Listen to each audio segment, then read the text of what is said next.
পার্টের কিন্তু আলাদা আলাদা মাপ।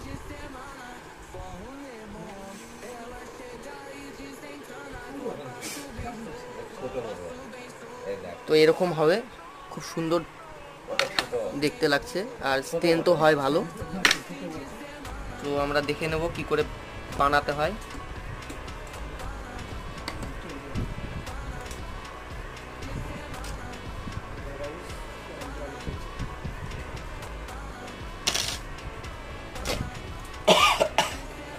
তো এটা 12 ফিটের চিপ জন্য 12টা করা লাগবে।